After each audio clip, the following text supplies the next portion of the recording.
Voilà, de retour sur ce plateau pour notre deuxième invité. Il est déjà dans nos murs. Il s'appelle Gilbert Moutonji. Il est président fédéral du PRPC Vivant et président fédéral dans le Haut-Katanga. Vous êtes également candidat à la députation nationale. On va parler de votre province, le Haut-Katanga. Mais d'abord cette question. On dit que votre parti, le PRPC Vivant, est le seul parti à avoir investi Emmanuel Ramazani Shadary comme candidat à la présidentielle. Est-ce que c'est vrai? Tout à fait, Floride. Je crois qu'il y a bel et bien 2 semaines que nous étions tous convoqués à un congrès extraordinaire pour bien sûr procéder à l'investiture du candidat Shadary comme candidat président de la République. Pourquoi on l'a fait? C'est après... Vous n'avez pas investi Aimé Kilolo, mais vous avez investi Emmanuel Shadary. Tout à fait. Ça existe? Tout à fait. Nous avons un président national. Oui. Mais nous avons aussi signé un accord qu'on appelle aujourd'hui l'accord FCC. Ce cahier des charges-là, nous l'avons signé parce qu'on a compris que les accords inscrits dans ce cahier nous intéressaient et on a compris que en soutenant le candidat Shadary comme candidat président de la République, il va pouvoir convaincre tous les Congolais. Il va réunir tous les Congolais au niveau du pays. Voilà. Et l'événement s'est très bien passé. L'événement s'était très bien passé. Je crois que vous avez suivi, c'était à l'hôtel, la grande salle de l'hôtel Royal, où il y a eu les invités des marques qui sont venus participer à cette investiture. Et lui-même était présent? Non, en fait, il avait délégué, il était empêché. Je vous rappelle d'ailleurs, ces jours-là, je crois qu'il était à Ankamba, Nouvelle-Jérusalem, où il devrait répondre à l'invitation du chef spirituel. Alors, il avait délégué son décap, qui était avec nous, qu'on a investi officiellement. Et je souligne bien que nous sommes l'unique parti jusque-là qui a investi le candidat Shadary comme par voie des résolutions en congrès extraordinaire. Ok, voilà la précision. Alors, dites-nous un peu, comment la population haut-katangaise se prépare à quelques jours, je dirais, des élections? Est-ce que la population s'apprête aux élections? Elle est prête pour les élections dans le Haut-Katanga? Effectivement, d'ailleurs, pour rappel, je vous dis, c'est la grande circonscription électorale, la deuxième même de ce pays. C'est-à-dire la population a commencé à se préparer. Là, surtout, je souligne la jeunesse katangaise, s'est enrôlée massivement. C'est pourquoi nous... Là-bas, les gens se sont enrôlés massivement. Massivement. C'est pourquoi nous sommes une deuxième circonscription électorale dans ce pays. Mais on dit que c'est aussi... le Katanga, disons le Lubumbashi, c'est aussi le fief des opposants. Hein. Bon, en fait, Quand ils organisent leur manifestation, il y a du monde. Donc quand vous dites que les gens se sont enrôlés massivement, attention, il se pourrait que ce soit les gens d'ensemble. Floride, ne confondez pas les choses. Oui. En fait, les manifestations, c'est un droit constitutionnel. Réunir les gens, c'est aussi un autre fait. Vous réunissez les gens pour leur dire quoi? De boycotter les élections? Vous réunissez les gens pour leur dire quoi? Les gens qui se sont enrôlés massivement. Aujourd'hui, ils veulent voir des visages, et surtout la jeunesse, au sommet de l'État. Ils veulent voir le renouvellement de la classe politique au niveau des institutions nationales. Pourquoi il faut accepter les gens qui vous demandent de boycotter les élections aujourd'hui? Et j'ai lu mon prédécesseur qui vient de quitter le plateau. Il est délit d'épaisse. Je crois qu'il n'a pas eu juste l'occasion de dire qu'il a accepté au moins les discours programmes des FCC. Il a évité de les dire. Au moins, il a compris que sans les élections, ce pays ne peut pas se développer. Imaginez-vous, aujourd'hui, il y a un cadeau spécial que les chefs de l'État viennent d'offrir aux Congolais. Mais on n'en a pas encore exploité. C'est les codes miniers. Je vous dis avant sa publication, vous n'avez pas vu les miniers défiler à la présidence de la République. Oui. C'était pour chercher quoi? Pour dire que ce code-là était défavorable pour les entreprises. Pour les entreprises? Oui. Ou bien pour leur intérêt personnel? Ce sont les multinationales qui viennent ici pour les intérêts égoïstes. Vous le savez. Non, mais aujourd'hui, dans les multinationales, quand ils viennent pour faire des affaires. Aujourd'hui, descendez dans le Haut-Katanga. Prenez la province du Lualaba. Arrivez autour des grandes sociétés minières. Regardez les conditions de vie de cette population-là. Est-ce que la jeunesse se retrouve? Quelle est la formation adéquate que la jeunesse profite de la présence de ces grandes firmes-là dans cette zone? C'est pas de leur faute? C'est pas de leur faute. C'est pourquoi les chefs de l'État, il a plu aux chefs de l'État de recadrer les choses par une loi. Aujourd'hui, le code minier est promulgué. C'est pourquoi il voulait empêcher la promulgation. Quelle est la redevance minière est payée à quel taux aujourd'hui? Je crois qu'il faut exploiter le code minier. C'est un cadeau spécial qui est aux veilles des élections, que les chefs de l'État viennent d'offrir à la population congolaise. Et vous pensez que particulièrement à la province, à la jeunesse de la province. Et vous pensez que la seule personne qui puisse sauvegarder les intérêts des Congolais dans ce code minier, c'est seulement Emmanuel Shadari? Non. Si jamais un autre candidat a été voté, le code minier va encore rester, non? Tout à fait. Ici, je n'ai pas fait un lien. Oui. Par rapport au code minier avec un candidat, oui. Président de la République. Oui. J'ai dit le président sortant vient de nous laisser un cadeau spécial en tant que père de la nation.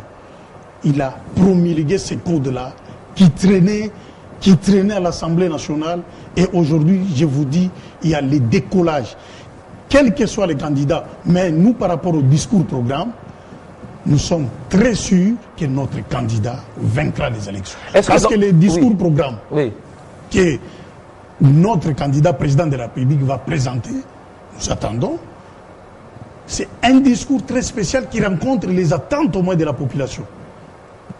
Et l'application effective de ces codes miniers-là sera totale, surtout dans la province minière. Alors, est-ce que dans le Haut-Katanga, lorsque c'est juste une parenthèse, on va revenir à notre sujet, comment la population du Haut-Katanga particulièrement avait accueilli la promulgation de ce code minier? La population était satisfaite? Laissez-moi souligner en fait. Oui. Vous savez, quand on parle des lois, nous n'avons pas la culture ou bien le civisme de se rapprocher quand il y a de se rapprocher par rapport à la publication des lois dans ces pays. Ça veut dire qu'elles ne sont pas vulgarisées? La vulgarisation pose encore problème. Est-ce que vous pouvez demander à quelqu'un qui est à Malembankulu aujourd'hui, quelqu'un qui est à Luputa, quelqu'un qui est, je ne sais pas, à Kabongo, vous lui demandez que le chef de l'État vient de publier un code minier, il y a les avantages et tels. Est-ce qu'il va vous dire quoi? Il ne connaît pas le contenu, il ne sait pas les effets de ces codes miniers-là sur l'impact positif de ces codes miniers sur la population, sur le développement. Même de son contraire, il ne sait rien. Est-ce que pour ça, il faut punir cette population? Il est le grand temps d'organiser des séminaires, des formations en langue. Cette vulgarisation-là doit être en langue, en principe. Langue nationale. Langue nationale, bien sûr, par rapport à chaque contrée. Bien taillé, bien dosé, il faut faire la synthèse. C'est le travail, d'ailleurs, on est sur ça avec mon président national, Maître Aimé Kilolo. On est en train de se battre pour arriver au moins à faire une synthèse, en fait, de vulgariser ces codes miniers-là sur l'ensemble de la population au niveau de la RDC. Il y a un problème sérieux, les gens ne savent pas les contenus, mais il faut leur expliquer que regardez ce qui s'est passé dans les temps. Voilà, hier il y avait ça, la redevance était payée à ça, mais vous là, est-ce que vous avez l'accès à ça? Parce qu'il y a même les impositions, il faut prendre aussi les règlements miniers, je vous dis, c'est sérieux, parce que c'est les codes miniers maintenant parfaits, je vous dis, on va décoller. Ah, d'accord. Alors, comment est perçu le candidat Emmanuel Shadari dans le Haut-Katanga auprès de la jeunesse? Qu'est-ce que la jeunesse pense de lui? Je crois que j'ai suivi toujours sur votre plateau ici,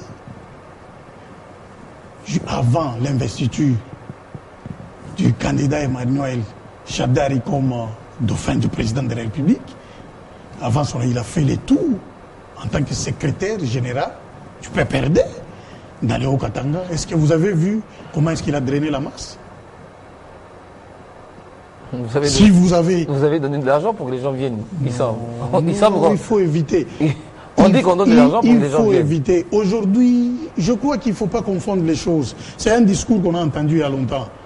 Au stade Tata Raphaël, il y a eu... S'il faut faire partir de la Banque centrale des millions de francs, ce sont des conteneurs.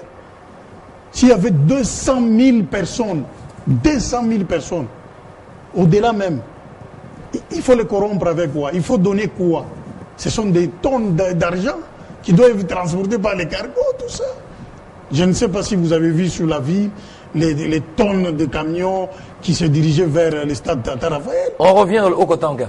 La perception du candidat Chadari. Chadari est très bien perçu. Et les gens attendent la campagne. Ils attendent ça, la population, surtout la jeunesse. Il ne faut pas suivre quand les autres... Vous dites ça parce que vous êtes de la majorité ou parce que c'est la réalité? C'est une réalité parfaite. Et que vous pouvez descendre sur le terrain, vous faites les sondages, vous allez comprendre que les gens attendent ce discours programme et avancer de l'avant. La jeunesse katangaise est prête à aller aux élections avec le candidat Emmanuel Chadari. Ça, je vous le confirme. Vous pouvez procéder par les sondages. Il a été d'abord juste les tours qu'il a fait dans le Grand Katanga. Je crois que la population s'est réveillée. Ils ont compris que avec ces messieurs, nous pouvons aller loin. Nous pouvons aller loin avec ces messieurs. Je crois que les choix faits par les chefs de l'État, c'est un choix qui a rencontré au moins les attentes de la population. Mais parce qu'il y a certaines indiscrétions qui disent que le Haut-Katanga dans l'ensemble est même divisé par rapport à ce choix. Et certains pensent que ce n'est pas lui, ça ne devait pas être lui, tout ça. Je ne sais pas. C'est pas ça? Bon, je ne sais pas s'il fallait que les chefs choisissent 5 personnes comme dauphin. Je n'ai jamais vu ça. Il n'y a qu'une seule personne. Le fauteuil appartient à une seule personne. C'est clair. C'est-à-dire, c'est par rapport aux enjeux. Il y a eu des consultations. Le chef ne l'a pas fait dans son bureau, enfermé. Il a procédé par des consultations.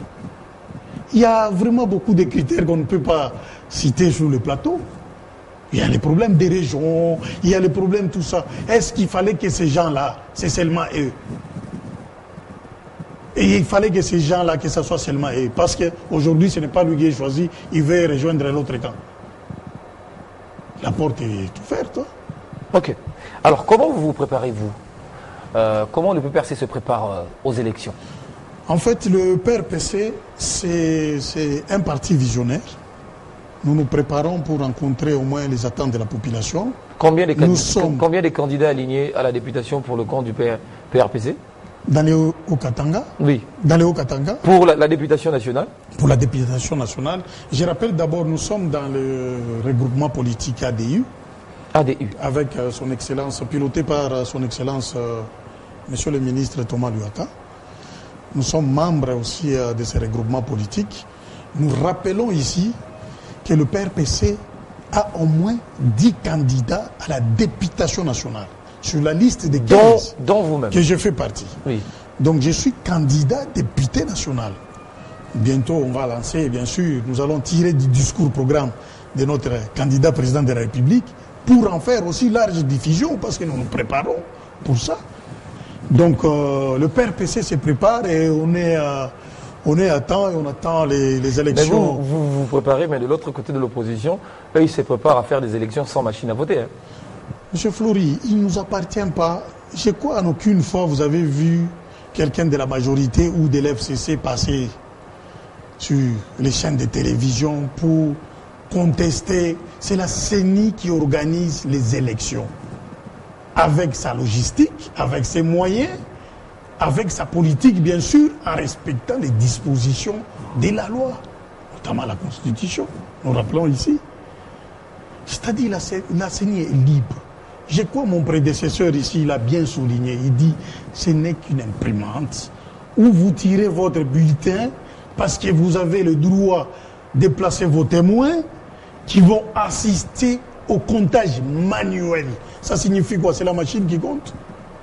Même si on retire la machine après avoir déposé dans l'île, on retire la machine. La machine n'a rien à faire dans cette histoire.